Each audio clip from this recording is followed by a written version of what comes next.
I was totally amazed that an illegal substance that to me was garbage was helping me medically. I was bedbound for about 5 years.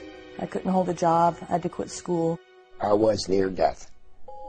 I believe that medical marijuana saved my life. I see it as a kind of wonder drug of our time. What this really is the marijuana legalization lobby taking advantage of sick patients. Legitimate sick patients need legitimate medications. It's medicine.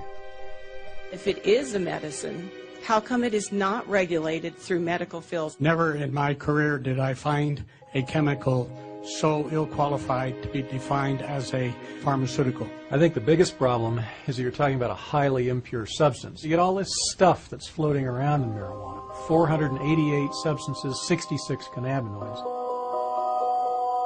If you find a positive effect, then that justifies drilling down deeper and deeper to see where this positive effect is coming from. There's quite a bit of evidence that suggested that cannabis would be useful for a number of indications. Migraine and nausea and vomiting. Marijuana contains anti-inflammatory, antioxidant, and probably anti-cancer compounds. We found that cannabinoids can almost completely cure cancers in these mice. Do you think that there has been much of a conversation about the science? Not nearly enough. Not nearly enough. I think the political controversies have harmed the research side.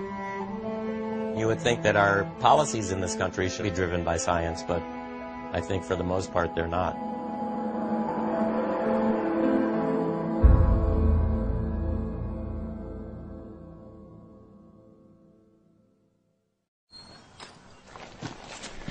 I'm not one for just sitting around.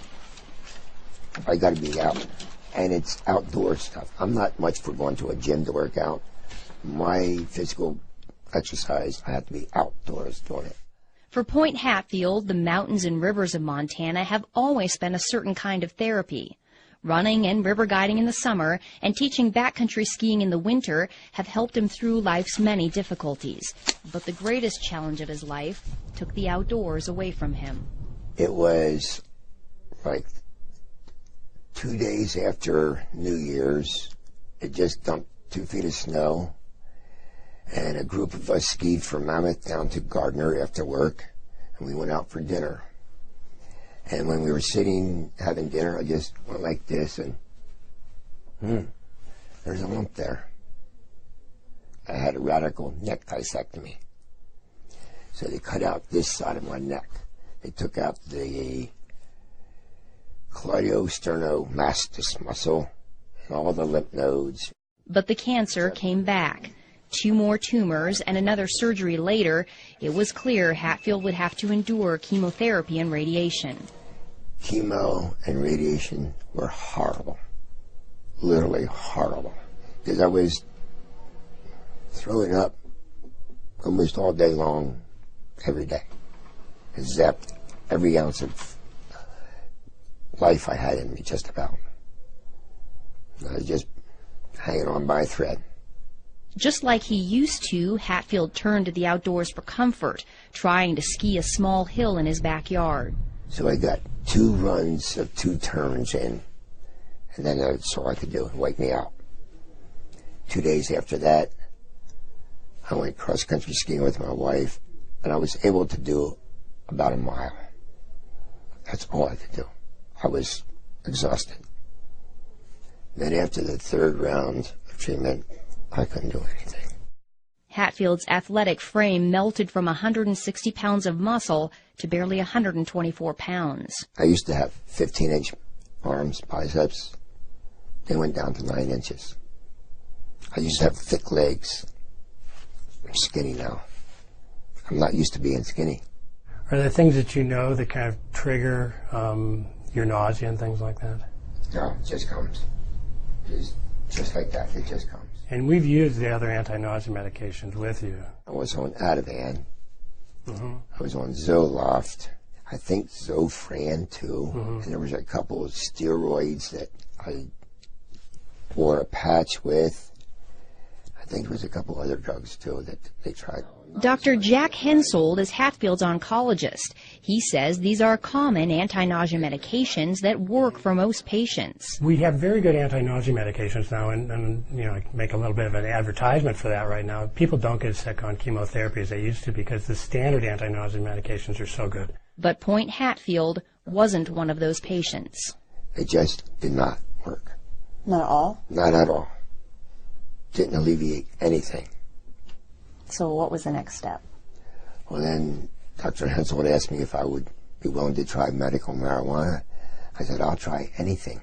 We've had patients who've tolerated very well, and it's done some really good things for them. Even though Hatfield had his doctor's blessing, he still needed the green light from Wendy Gwenner, the hospital's oncology social worker. We had a fair number of patients who came out of the woodwork who probably were users anyway and said, well, gosh, I've got cancer. Can I get a card? And the answer is no, you can't.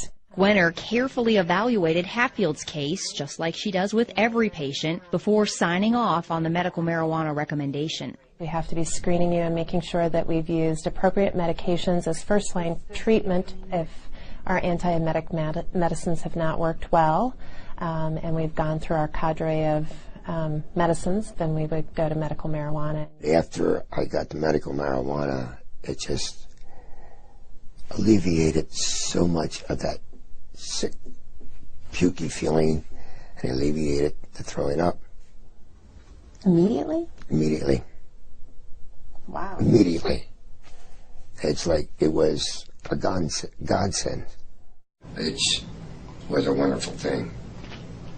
Because that throwing up all the time is not good. Right, right. I believe that the medical marijuana saved my life. I couldn't eat anything, couldn't swallow, and I just think it saved my life.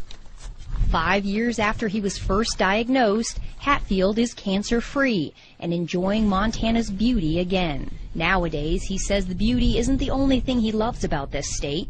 He loves the progressive voters who passed the state's compassionate use medical marijuana law in 2004, allowing patients like him the option of using a drug at the center of a growing controversy. There's a false stigma attached to it, and I'm doing this interview to help other people. Why not? It's our job to help other people. It's our responsibility. If we can do something for people, why not do it?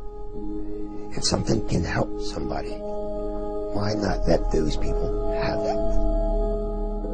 Impassioned pleas from patients just like Hatfield have been the spark behind a nationwide movement to allow access to marijuana as a medicine. By the fall of 2010, 15 states had passed laws similar to Montana's. This is all in direct conflict with federal law. Since the 1970s, the U.S. government has considered marijuana a dangerous drug, one with a high potential for abuse and no accepted medical use. It's known as a Schedule I drug, the most restricted category. Marijuana shares its Schedule I status with drugs like heroin, ecstasy, and LSD. Drugs that have a high potential for abuse but do have an accepted medical value are placed on Schedule II. Some of the drugs currently on Schedule II are methamphetamine, cocaine, opium, and morphine. Doctors can legally prescribe medications on Schedule II. They cannot prescribe Schedule I drugs. So doctors like Hensold cannot legally prescribe marijuana to patients like Hatfield.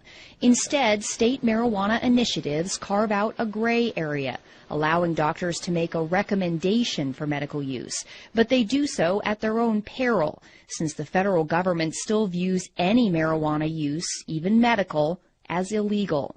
The government publicly says, well, marijuana's not a medicine because we don't have enough studies to show it, or we don't have this, or we don't have that. And you go, well, here I am.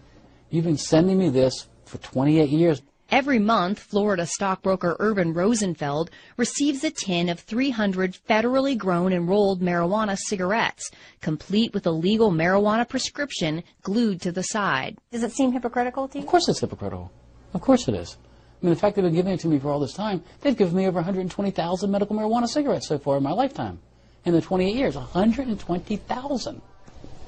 Rosenfeld is one of 4 surviving public patients in a little-known federal program. I show them my tin can, and I show them my marijuana, they go, what? What do you mean the federal government grows this? What do you mean the federal government supplies this? They have no idea. It was called the Federal Investigational New Drug Program. Since applications to the program are confidential, the exact number of patients who made it in is unknown. Rosenfeld believes he was one of about a dozen patients who received legal marijuana cigarettes from the federal government.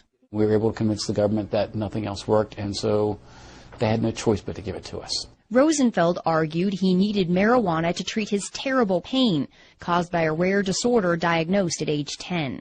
It's called multiple congenital cartilaginous exostosis, which means bone tumors on the end of long bones, that whatever tumors I had at puberty will grow as I grow. They mostly grow outwardly into the muscles in the veins, stretching the muscles in the veins, making it very painful and very tender. I'd be screaming and crawling on the floor for 2 hours trying to get the muscles to get back in place. And then once they finally got back in place, the muscle would be so torn that I couldn't walk for 3 days. On top of the pain was the knowledge that any of the hundreds of benign tumors in his body could become malignant at any time. Rosenfeld spent his youth and teen years on synthetic morphine, muscle relaxants, and sleeping pills. By age 20, he was taking more than 200 pills a month, and he was a vocal critic of illegal drugs. I hear kids talk about drugs and things like that, and I go, why are you doing drugs? I mean, look at all I have to do. You'd be thankful you're healthy. Even so, Rosenfeld finally gave in to peer pressure and tried marijuana in college. He says he didn't feel anything and decided the drug was useless and that his friends were just imagining they were high. But a strange thing happened one night while smoking marijuana and playing chess with a friend. Rosenfeld did something he hadn't done in years.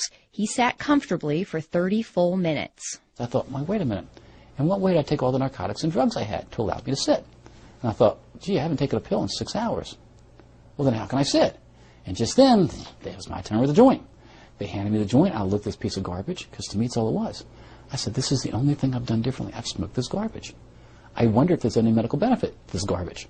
Rosenfeld had stumbled onto another potential medical use for cannabis, chronic pain. When he joined the federal program in the 80s, he became one of a rare group of medical marijuana patients who could speak openly without fear of arrest about its medical benefits.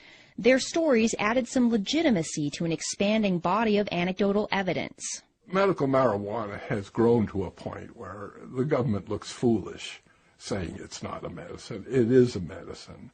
82-year-old retired Harvard professor Dr. Lester Grinspoon is well versed in the anecdotal evidence surrounding medical marijuana. He's told Irvin Rosenfeld's story along with many other patient stories in his book Marijuana, the Forbidden Medicine. His opinion of cannabis has come a long way since he first began investigating it as a young assistant professor of psychiatry at Harvard in the late 60s. Back then, he certainly did not see it as a medicine. Could only see from my ivory tower that lots of people were using marijuana. I had a concern that marijuana was a terribly dangerous drug. And why wouldn't he? The 1930s era film Reefer Madness was a dramatic manifestation of government and media claims about the dangers of marijuana. The film portrays marijuana smokers as delirious, insane, even homicidal. Dr. Grinspoon was gravely concerned, and he wanted to give young students the proof that marijuana was hurting them. I went into the library and started to look at this. I wanted to provide a scientific and medical basis for the prohibition. What was the government standing on and saying that this was a dangerous drug? Psychotic reactions can happen. Marijuana is now known to initiate depressive episodes, delusional episodes, manic episodes, and even psychotic episodes. Dr. Eric Voth is an internal medicine physician and an addiction and pain specialist in Topeka, Kansas. He's also the chairman of the Institute on Global Drug Policy and has advised former presidents Reagan, Bush Sr., Bush Jr., and Clinton on drug policy. A critic of medical marijuana, he says one of his biggest concerns is the risk of mental illness, especially schizophrenia. There are clearly patients where it kind of uncaps the psychosis Schizophrenia is a form of a psychotic illness, and uncapping it in people who didn't know they had it. There have been episodes, again, of people who have sort of uncapped and continued schizophrenic that did not have it ahead of time. Indeed, research has shown a connection between marijuana use and schizophrenia. There is also great concern over marijuana use in teens and young adults because their brains are still developing. But it's still unclear whether marijuana causes mental illness or someone with a mental illness is more likely to use marijuana. As a psychiatrist, Dr. Grinspoon's expertise was in schizophrenia, and he strongly disagrees with critics who say marijuana may trigger the disease. I think that is absurd. If you just take the fact that schizophrenia, the frequency of schizophrenia is about 1% the world around.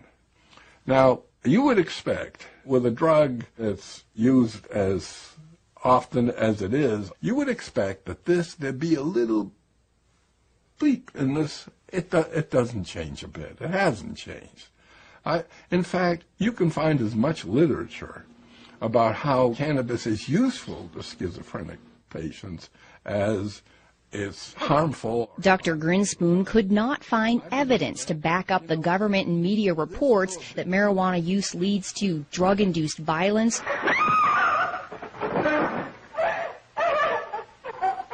and incurable insanity. He is hopelessly and incurably insane, a condition caused by the drug marijuana to which he was addicted. This substance, the most harmful thing about it was not any inherent psychopharmacological property of the drug, but rather the way we as a society were treating the people who use this drug. It's been a medicine for about 3,000 years now.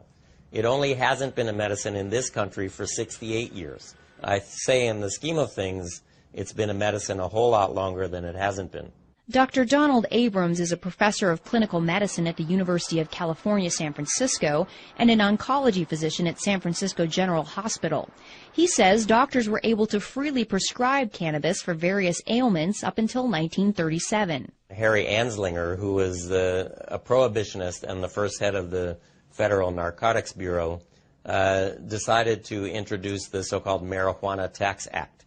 Physicians in the United States knew the medicine as cannabis, and by using marijuana, he sort of did an end run around the medical community. The act imposed a high tax on medical marijuana and such onerous registration and reporting requirements that it effectively banned its use as a medicine altogether. The American Medical Association came out in opposition to the act, with Dr. William C. Woodward testifying there was no evidence the medical use of cannabis was causing addiction, and that there are evident potentialities in the drug that should not be shut off by adverse legislation.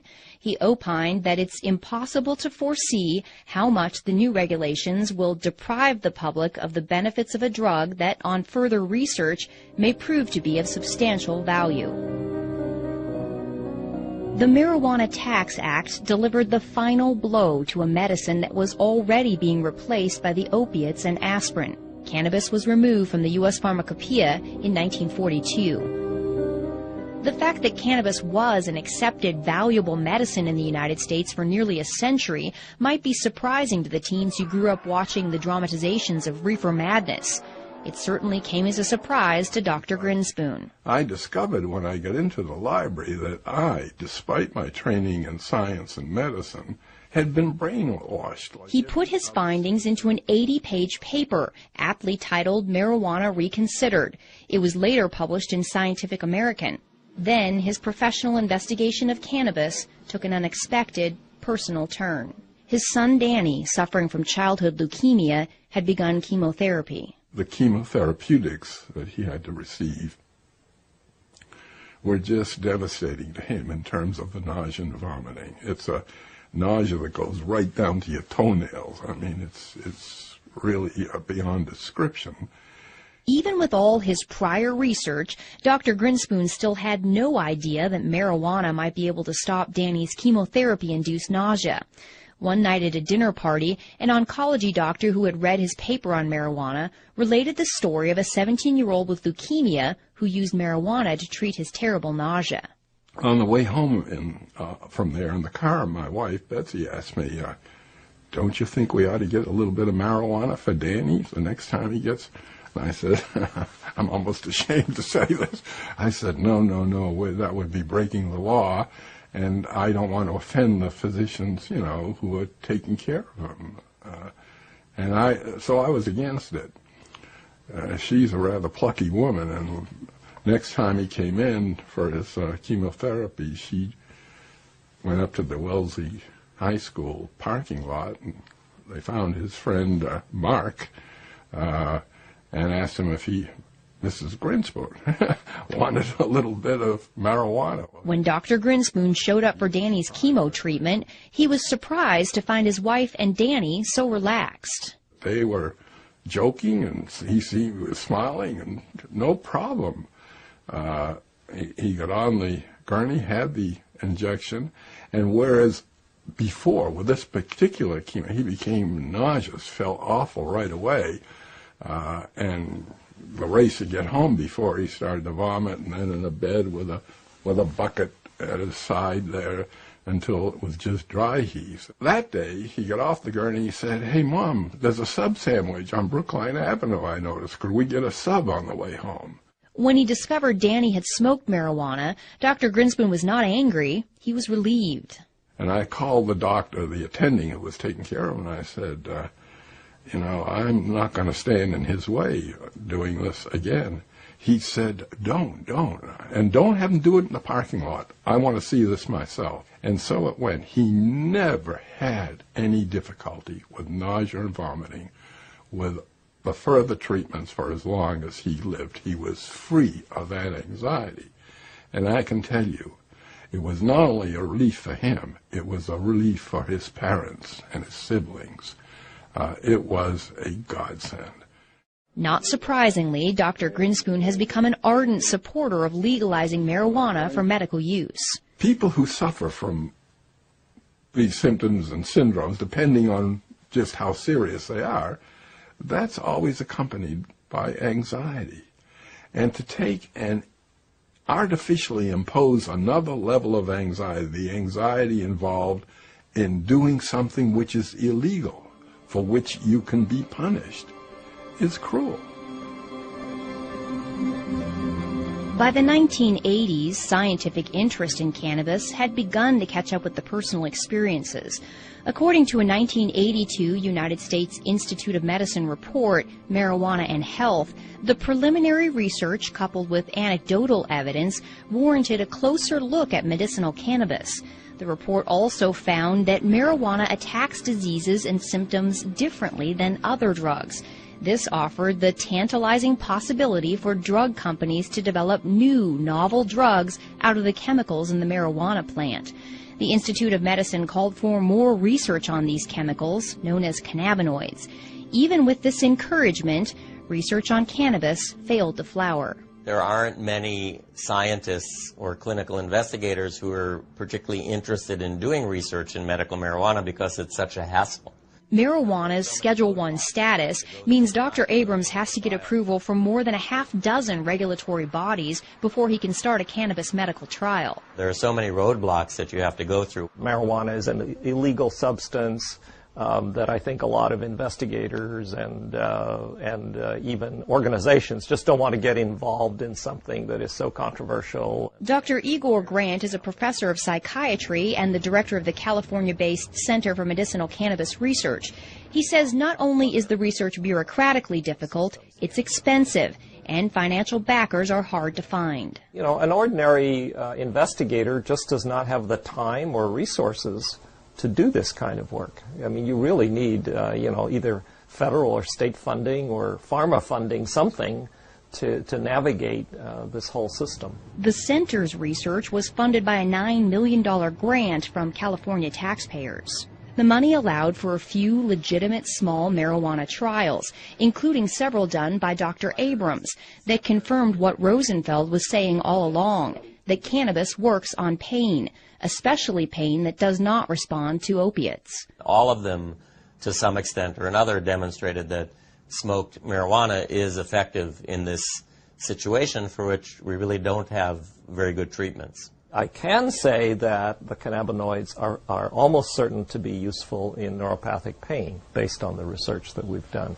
But even when researchers get significant results like this, Dr. Abrams says cannabis research can still be an academic dead end. When I submit it for publication, I have found what I perceive to be a publication bias, that people are not particularly interested in publishing data suggesting that marijuana might have some benefits. All of those things, I think, sort of dampen anybody's enthusiasm to take on medical marijuana research. And scientists are not getting much help from pharmaceutical companies either. No pharmaceutical company is interested in supporting, marijuana research. Because it's a naturally occurring substance out in the world, so you can't patent it per se. So the research on it is quite dicey. It really is. Nobody can make any money on that research or on that development. Even if drug companies created a novel marijuana plant drug that they could patent, doctors could not prescribe it. It's going to be a class 1 type of drug. It's not going to be broadly used. And again, why do you want to spend a lot of time developing a drug that you can't really sell? Why would a pharmaceutical company want to get involved with something like that? I think until marijuana is rescheduled, large-scale research will probably not occur. Advocates have been mired in a decades-long legal fight with the U.S. Drug Enforcement Agency to do just that. In the late 80s, they made the argument that marijuana has accepted medical value and that it belongs on Schedule II. It was the judge who, my understanding was, basically suggested that it be made a Schedule II. According to government documents, the DEA's administrative law judge, Francis Young, found there was incontrovertible evidence that cannabis was an effective medical treatment for nausea and appetite loss, multiple sclerosis, and spinal cord injury spasms. Judge Young ruled marijuana should be moved to Schedule II, writing, "The evidence in this record clearly shows that marijuana has been accepted as capable of relieving the distress of great numbers of very ill people. It would be unreasonable, arbitrary, and capricious for DEA to continue to stand between those sufferers and the benefits of this substance." For those who were concerned about marijuana's side effects, Young ruled that as a medicine under a doctor's supervision, marijuana in its natural form is one of the safest therapeutically active substances known to man. The DEA and other federal agencies disagreed. They overruled Judge Young's decision and kept marijuana on Schedule I. But the ruling did add to growing pressure on the U.S. government to go beyond its own compassionate use program and make marijuana legally available as a medicine. The answer? Provide a pill that can do what the plant does. For years, the government had been sponsoring and funding research to put the active ingredient in marijuana, THC, into a capsule form. Known as dronabinol or Marinol, the drug is a synthetic version of THC created in the laboratory. Since it did not come directly from the plant, the DEA placed it on Schedule II. They wanted to have an answer to people like me. There is a medicine out there that people can buy. They don't have to use herbal marijuana. Dr. Grinspoon says the problem is Marinol does not work as well as marijuana. You take people who have used both herbal marijuana, smoked it or ingested it, and Marinol or dronabinol. Every time, never an exception. Oh, I much prefer herbal marijuana. It was my experience when AIDS patients first started taking dronabinol back in 1992 that they didn't like it. The absorption when taken orally of THC is very variable and low. The gut only absorbs 12%, plus or minus a few percent depending on the individual. The problem with taking it through the gut, you have to wait for an hour and a half to 2 hours to know whether you're getting relief from the pain or the nausea or whatever it is you're trying to relieve. How does Marinol compare in all this? I was talking earlier. I mean, do you feel like it's as effective as the plant or no? No. I do not believe Marinol is as effective as marijuana or THC. And why do you say that? I've never really seen it work. We've had it on, it's expensive, and I've never had a patient who seemed to get much benefit from it. We really haven't had very much success with patients with Marinol for any side effect management. So there's something that is lost in with the THC in that processing. Dr. Abrams says what's lost in the processing are all the other cannabinoids in the plant, some of which are known to mitigate the high associated with THC, making the patient feel more relaxed instead of anxious. There are 400 other compounds in the plant, including 70 other sort of lookalikes to delta-9 THC, and those are all there for a reason. They provide balance, if you will, the yin and the yang, and, you know, my opinion that you lose that balance when you remove the single most psychoactive component from the plant and use that as a pharmaceutical. I've used Marinol on some patients selectively. I've not had any problem with Marinol. Dr. Voth says while he's not overly impressed with Marinol, he would rather have patients take a pill. He says telling a patient to smoke an illegal plant is substandard medicine. I treat a lot of sick patients with all sorts of different pain and neuropathic disorders and cancer, etc. And I cannot think of one circumstance in 27 years of active practice that I've had to say, well, it's time for you to smoke dope. I just haven't. And that includes terminal patients and hospice patients. Anyone who says that, you know, we have adequate treatments for all of the conditions for which marijuana is purported to have some effect, I don't think that is a correct statement.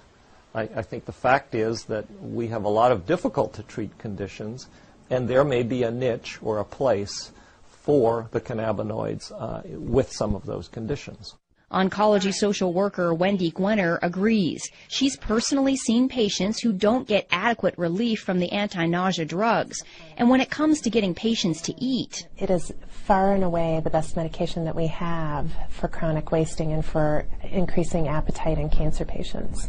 There's probably nothing that works as well for appetite stimulation that we have as marijuana. But Dr. Hensoldt says cannabis does have one side effect that certain patients don't like, namely the high. Most of the side effects I worry about with patients are really the euphoria and the altered sense of consciousness that people get, and whether they'll tolerate that or not. Generally, you'd consider a high as an adverse effect. So that adverse side effect for people who don't want to be high is really a problem. For other patients, though, the high could be part of the therapeutic effect. A 1999 U.S. Institute of Medicine report on marijuana found the drug's anti-anxiety and sedative effects could be a benefit. I can't convince myself that the psychoactive part doesn't play a part. If they feel good, that's terrific. But does feeling good lead to addiction? Absolutely. Marijuana is habituating, addictive, whatever you want to call it. Dr. Voth says marijuana has about the same addictive potential as alcohol. The 99 government report found marijuana was slightly less addictive than alcohol, with 9% of all users experiencing addiction. And marijuana does not have the extreme physical withdrawal symptoms that alcohol and other drugs do. Potential for withdrawal is really minimal because the cannabinoids are stored in fat, so that if you stop using marijuana abruptly, it still leaches out from fat over a number of days, so you don't get a precipitous withdrawal. Regardless of the mild withdrawal symptoms, Dr. Voth believes marijuana's side effects and its addictive potential are just a few of the factors that make it unattractive for drug companies to research. I think it's very unlikely that marijuana will ever make it through the FDA. It's the fact that you're smoking dope, that you're smoking a plant. You're smoking something with 488 substances in it. So there's the rub. Schedule I is a side issue. It may chill things a little, but it's really that you're looking at smoking dope as a medication. Dr. Voth is not the only one concerned about smoking. The 99 Institute of Medicine report says smoked marijuana is a crude THC delivery system that also delivers harmful substances. There's a lot of things that have hit the literature that have talked about head and neck tumors, for instance, oral tumors, lung cancers even. The Institute of Medicine found that marijuana smoke can deposit up to 4 times the amount of tar in the lungs of a cannabis smoker as a tobacco smoker. Studies have also shown that marijuana smoke contains higher concentrations of the same carcinogens found in cigarette smoke. While scientists are concerned these factors may lead to lung cancer, they still have not found definitive proof, and patient Point Hatfield says smoking is worth the risk. The thing about smoking the marijuana is it's immediate. You don't wait 20 minutes or half an hour or whatever. It's immediate. And for me, immediate relief was a blessing. When you smoke cannabis, by the way, the peak concentration in the bloodstream occurs in 2.5 minutes. When it goes through your lungs, it goes into the right side of the heart, into the left side of the heart, and then right up to the brain. Most people prefer the inhalation method because they can better titrate when the effect comes on, how long it lasts. Dr. Grant says until someone comes up with a fast-acting inhaler, smoking may be their best option. I'm not sort of in the camp of people who say, well, I grant you marijuana may work, but it's absolutely unacceptable because it's smoked. I don't think that's right. Do you worry about patients smoking? I don't. I look at the cost benefit. The cost of having untreated cancer would be far outweigh whatever carcinogens might be introduced to the lungs. Even Irvin Rosenfeld, a patient who smokes 10 to 20 marijuana cigarettes a day, doesn't waste any time worrying about the smoke. No. Why not? First of all, I have over 200 tumors in my body that could go malignant. I should live so long as to die of lung cancer. Okay. A 2006 lung cancer study funded by the National Institute on Drug Abuse gives Rosenfeld even more to smile about. Researchers unexpectedly found that chronic, heavy marijuana smokers not only had no increased risk of developing lung cancer, but they actually had a decreased risk. Marijuana contains anti-inflammatory, antioxidant, and probably anti-cancer compounds in it.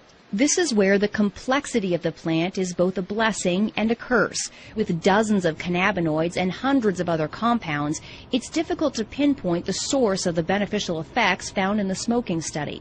There are challenges in doing research on something that has, 150 different chemicals in it. Critic Dr. Eric Voth believes the true medical potential of cannabis lies in targeting some of those chemicals, not smoking the entire plant. There are elements in the cannabinoids and various cannabinoids that have a lot of positive effect and very little addictive or high causing effects. Scientists have managed to isolate and focus attention on one of those. It's called cannabidiol, and next to THC, it's one of the most abundant cannabinoids in the plant. CBD is cannabidiol, which is another cannabinoid like the main psychoactive ingredient, but instead of getting people high, CBD seems to be a very potent anti-inflammatory and analgesic. So it relieves pain and decreases inflammation. But what I'll do... Judged anti-inflammatory and analgesic. So it relieves pain and decreases inflammation. But what I'll do is I'll just kind of put the stove on low. I'll spoon out a little bit of the canna butter, about that much as a dose is worth for the night. And I'll put it into the pan and just let it melt down. CBDs seem to help my seizures. I'm not using it to get any psychological effects off of it. I'm just eating the butter raw with bread, so warmed up. And how often do you take that? Once a day, twice a day? At night, right before bed. I used to be on approximately 14 different prescriptions, and I would still have up to 12 seizures a day. I used to take 2 handfuls of pills, no more. While this 27-year-old epilepsy patient is relieved to be taking medical marijuana, she's considerably more anxious about showing her face and has requested we conceal her identity. Why do you not want to show your face? I am not comfortable showing my face because of all the discrimination that has already happened. She says both she and her husband have lost jobs when she spoke openly about her use of marijuana as a medicine. But the fact of the matter is, somebody has to speak up or nobody will hear these stories. She chose to tell us her story in her artist's studio. Here she creates much happier works than she did even a few years ago, when her self-portraits plainly showed the toll epilepsy had taken since she was diagnosed at 15. I've taken pretty much every anti-epileptic on the market, and some with a little bit more success than others. Some of the medicines I was on had nothing to do with epilepsy, and the doctors put me on them to help me sleep or to help with my anxiety issues. The seizures were so bad I needed to be sedated heavily to sleep. The depression gets worse the more you're sedated. Despite the constant seizures and depression, she graduated high school and was accepted into a private women's college to study psychology and fine arts. The seizures were so intense by my early 20s that I couldn't stay in class. And as the stress of exams would come closer, that would trigger seizures. She had to withdraw from college just a handful of credits short of graduation. The seizures were so bad and the medication so debilitating that getting a job wasn't even an option. She was bedbound for years while the epilepsy ruled her life. My husband would have to call me, 25 times a day from work just to make sure I was still breathing okay. I could not shower by myself because if I slipped and fell, it only takes a half inch to drown. So we were living on pins and needles with me having that many. That's when she decided to move to a state with a medical marijuana program. She had read stories about its potential to treat epilepsy, and she wanted legal access to it. How did that impact your seizures? They started slowing down. I had to build it up in my system, and it wasn't until I started ingesting it that they really stopped completely. The potential of the CBDs in marijuana to mitigate epileptic seizures is not new. Scientists who put together the 1982 U.S. Institute of Medicine report found substantial evidence from animal studies to indicate that cannabinoids are effective in blocking seizures and that there is strong support for further investigation into the utility of CBD in human epilepsy. The subsequent 1999 Institute of Medicine report was less enthusiastic, saying the solid scientific evidence still isn't there yet, and it was unlikely to be a fruitful area for drug research. Well, I'm not waiting for the FDA approval to come through. I know how it affects my body, and that's one thing that I've learned through taking prescription drugs all these years. I have to know how this stuff is going to affect me, not what somebody else says it does for them. Not only has it completely stopped her seizures, but she says something in the plant works for her anxiety, depression, and insomnia too.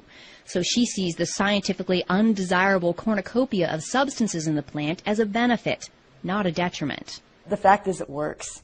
It works better than anything I've ever tried, any pill I've ever taken. The cannabinoids have multiple actions. It's not just on pain or, in her case, maybe anti-epileptic action, but for many people, they have a sedative and anti-anxiety effect and so forth. I'm a cancer doctor, and I often suggest to my patients that they consider marijuana for their loss of appetite, nausea, pain, depression, and insomnia. It's one medicine they could use instead of 5. Critics of medical marijuana are highly skeptical of claims it can treat just about everything. How is it possible that one plant has the potential to treat so many different ailments? Intriguing answers started appearing in the early 90s when researchers pinpointed receptors in the brain and the body that bind with the cannabinoids. Receptors can be described as locks on the surface of a cell, and when the correct key binds with the correct lock or receptor, it opens the door and delivers messages. Sometimes the message is that the body is feeling pain. Other times the message may be that there's an invader and the immune system must attack. Scientists located 2 receptors, cannabinoid receptors, one called the CB1 receptor, mainly in the brain, and the other is the CB2 receptor, which is mainly in cells of the immune system. The CB1 receptors are extremely abundant in the brain, but they're also found all over the body in the major organs, the heart, the liver, kidneys, and pancreas. After finding all these locks that accepted the cannabis key, researchers made the next big discovery. The human body makes its own cannabinoids, called endocannabinoids. We have this whole elaborate system where we have these receptors in our brain and in our immune system, and these circulating chemicals that we produce ourselves that really are very, very similar to the chemicals in the marijuana plant. The only difference is that the endocannabinoids that we produce are in such small quantities, and they're also rapidly degraded, so that Therefore, we are not high all the time, or we don't have that feeling of euphoria all the time. Dr. Prakash Nayagarkatti is a professor of pathology and microbiology at the University of South Carolina. For the last decade, he's been doing research on what's become known as the human endocannabinoid system. The precise functions of the endocannabinoid system is it's still being understood, actually. The discovery of the system, however, is already revealing clues that have bolstered the personal stories of relief. The areas of the brain that control nausea and vomiting, chronic pain, and epileptic seizures all have cannabinoid receptors. What do these things do? Well, in the brain and the nervous system, the cannabinoid system seems to exert kind of a dampening effect. It's kind of an internal, I like to think of it as a neurological shock absorber. And when they looked in other animals, they found these receptors were present in basically all animal species. So why do dogs and monkeys, for example, need to have cannabinoid receptors? They must be playing a very critical role in trying to maintain some of the physiological functions. The whole development of the fact that there are cannabinoid receptors in endocannabinoids has really given drug companies and pharmaceutical investigators a lot of opportunity to try to manipulate the body's own cannabinoid system. That's because now they can create synthetic drugs that target the receptors instead of taking chemicals from the plant. By avoiding the plant, they get around the controversies and complications of its Schedule I status. A search of the U.S. patent database reveals numerous large pharmaceutical companies have filed recent patents claiming their cannabinoid receptor drug has the potential to treat almost everything: multiple sclerosis, Alzheimer's, Parkinson's, rheumatoid arthritis, Tourette's, epilepsy, heart disease, obesity, various mental illnesses, and the holy grail of medicine, a cancer cure. We feel that these cannabinoids give us an opportunity to study their functions, and see how we can exploit them, how we can manipulate these cannabinoids and the receptors to find cures for a large number of diseases currently in which there is particularly no cure. As an immunologist, Dr. Nayagarkatti and his researchers at the University of South Carolina are exploring the impact cannabinoids and the CB2 receptors have on the human immune system. Both U.S. reports on marijuana found the cannabinoids do suppress the immune system, and previously this was seen as a concern. But Dr. Nayagarkatti believes tamping down the immune system could be a good thing. There are is a concern, but Dr. Nayagarkatti believes tamping down the immune system could be a good thing.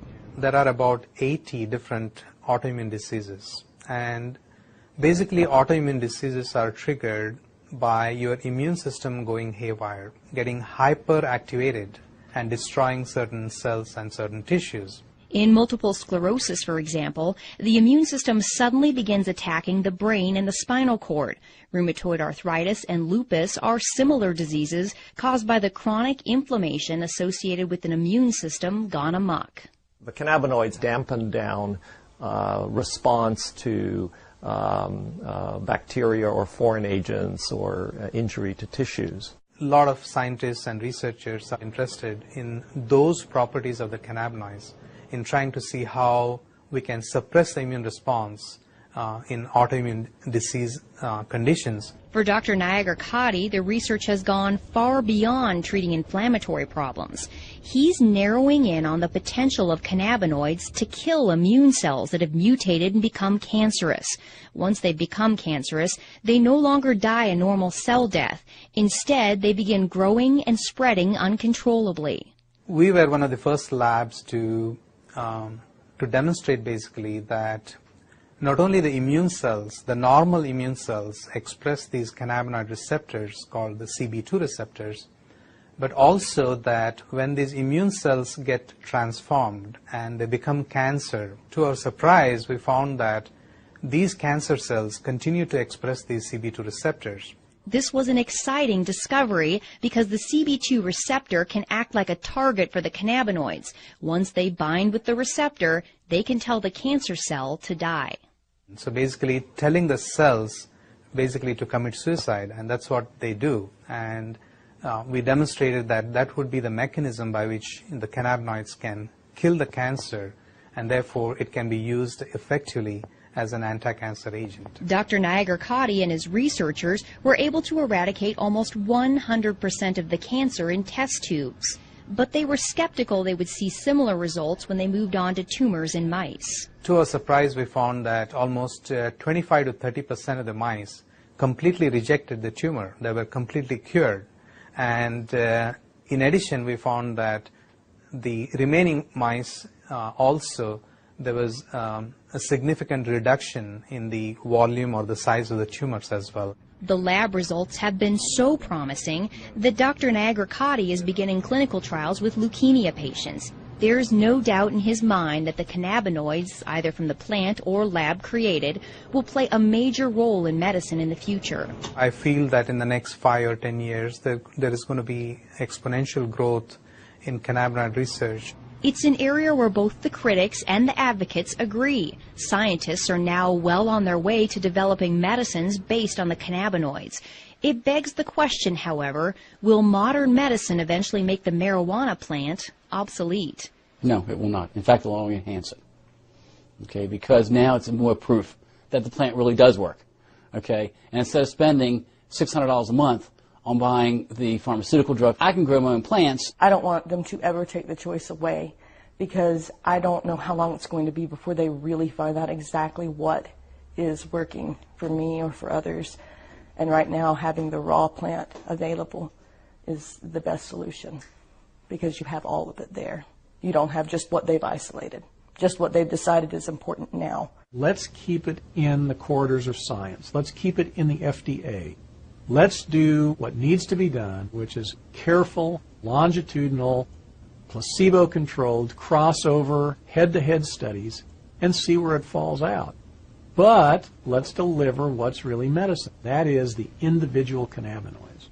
They may come across some things that are better than herbal marijuana for one thing or another, and good luck to them. I'd love that.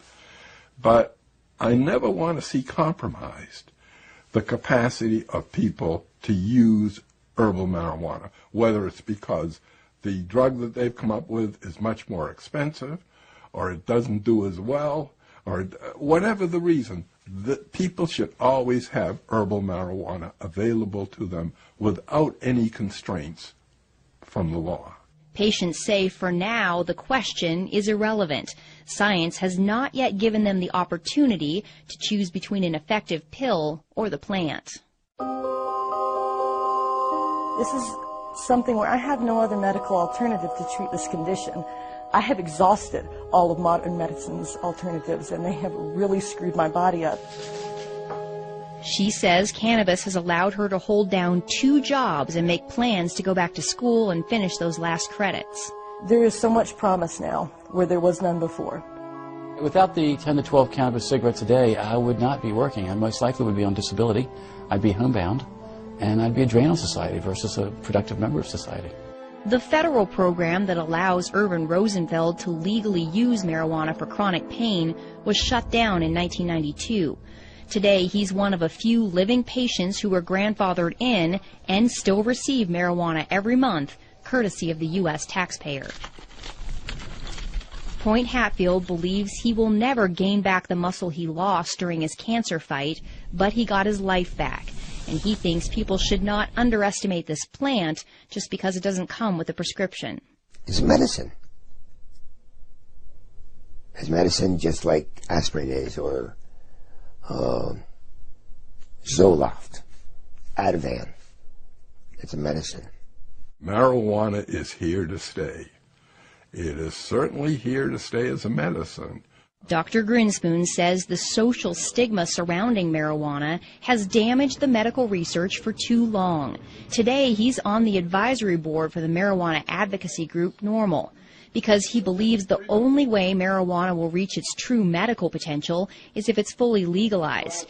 He's felt this way since the 70s, when he predicted the medical promise of cannabis would lead to a repeal of the prohibition in less than a decade. For years, I waited for my prophecy to come true, and I despaired that I would never see it in my lifetime.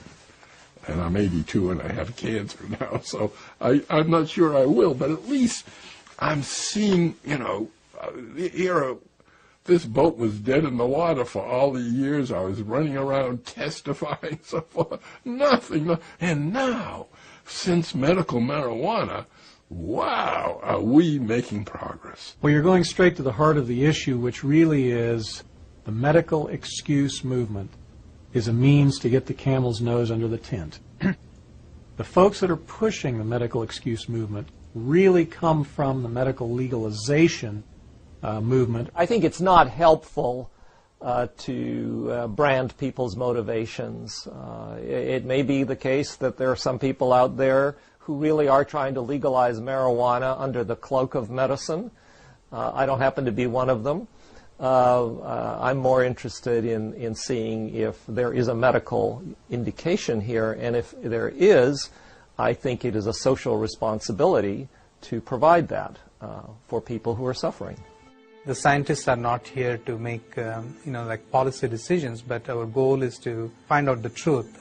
To that end, the American Medical Association and the American College of Physicians have taken positions that marijuana should be moved off of Schedule I to make research on the cannabinoids easier. We who are involved in the science sort of wish that science would become more of a dominant driver in the messaging, as opposed to politics, religion, and ignorance and fear. I like to say it's time to have more light than heat on the subject, and clear away the smoke here. When you strip away the smoke of the social and political issues, one thing is clear.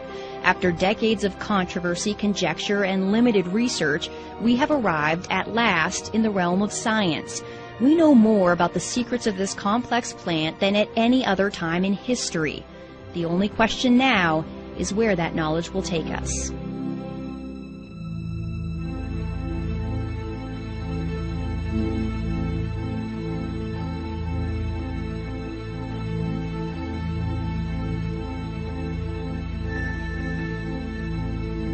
Support for this program was made possible by the Friends of Montana PBS and the University